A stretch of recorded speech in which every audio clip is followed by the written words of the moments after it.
the Madagascar coastline, where the Vezo tribesmen follow their traditional fishing methods, we sail in our Bootry merchant trader far offshore to the Barren Isles. There's not much here, not even fresh water, but these remote outposts are where the fishermen have to go these days to find a plentiful catch.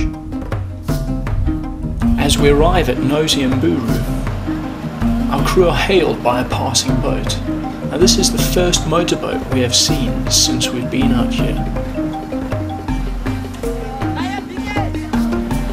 These fishermen obviously have a lot of money and expensive equipment. But that is because they are bottle divers who go to deadly extremes to pursue the most lucrative of catches. We go ashore to meet with their leaders and ask if we can film them at work. There are dive boats lined up on the beach, expensive compressors lying around, lots of dive tanks and a large community all here to harvest sea cucumber. It's obviously a lot of money coming into this. We speak to an elder, or Nahuda, who explains that 30 years ago, when he started fishing sea cucumbers, he could literally walk into the shallows off the beach and pick them up. He could free dive in the shallows and easily get as much as he needed to sell to the Chinese. But that lasted up until about 18 years ago, when he actually had to start scuba diving, bottle diving, for sea cucumbers, because they were all but gone from the shallows, overfished to extinction. He's been scuba diving for them ever since. Now he knows the risks. Many young men suffer severe pain. Some of them even die from decompression sickness. It's no surprise when they're diving up to 6 times a day, to between 30 and 60 meters, with no regard for decompression tables. They've got no dive training.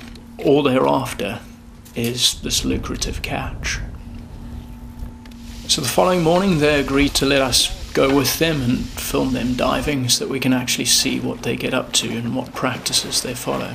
And we're going to head out to the very far outer reef of Madagascar. It's about 50 or 60 kilometers offshore to go and get some sea cucumbers with them. It is the only place where sea cucumbers are left in sufficient numbers for them to get at them. But they're at extreme depth and have to carry out some extremely dangerous diving practices to get to them. Let's go and see what they do. Their crew chief is guided by GPS and takes us in a specific pattern so that he can drop his divers off.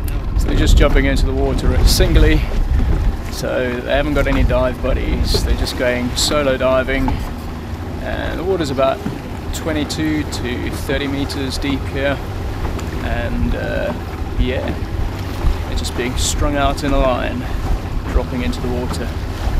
Go and see what they're up to. We jump in with one of the divers and go straight down to 30 meters and start to drift with him.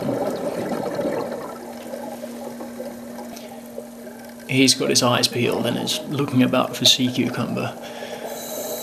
Soon he sees his first one and picks it up and bags it. An easy process. It's not the sea cucumber catching that is difficult. It's the diving practices themselves that are extremely dangerous.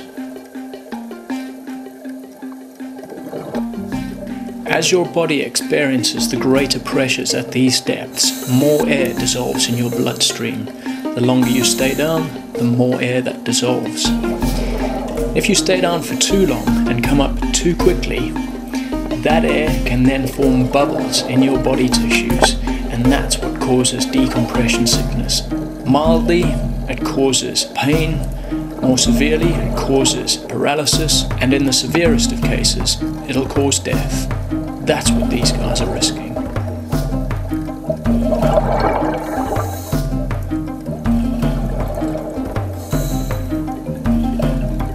easy pickings on the seafloor.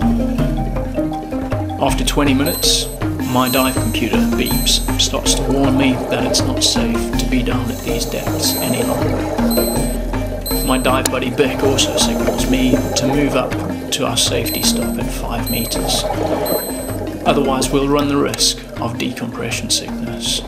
As we head up, we look down and see he isn't following, he's staying down there. He's going to empty his tank at that depth. At 35 minutes we exit the water, safe, and he is only just starting to come up from 30 meters. He's running a real risk here. He heads straight to the surface with an empty tank. Quite interesting to see how they come up, got a flag in their hand, wave the red flag, and the dive boat comes across and picks them up. Yeah, it'll be interesting to see how long their surface interval is and when they're going to get back in the water again. He jumps back on board, and what does he do? Takes his tank off, changes it straight away.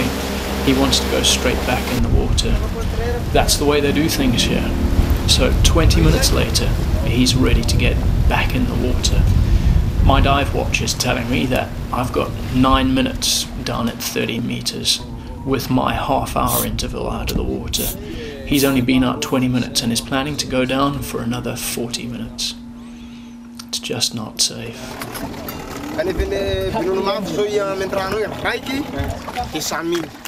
One of our crew members questioned the crew chief to see why they took this risk.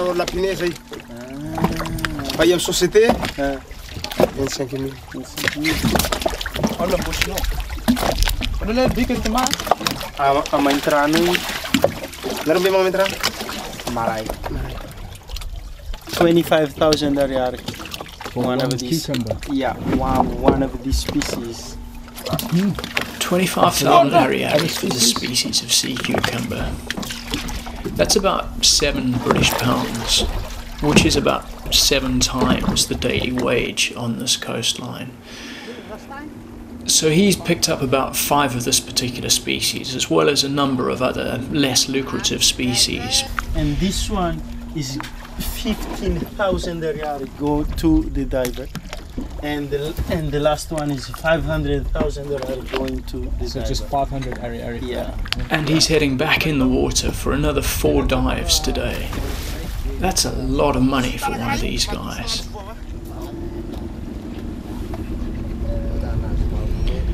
But a high price to pay in physical health. Many smoke weed at the end of the day, just to dull the pain. In fact, in the month that we were on this coastline, 2 of the men within this community died from decompression sickness.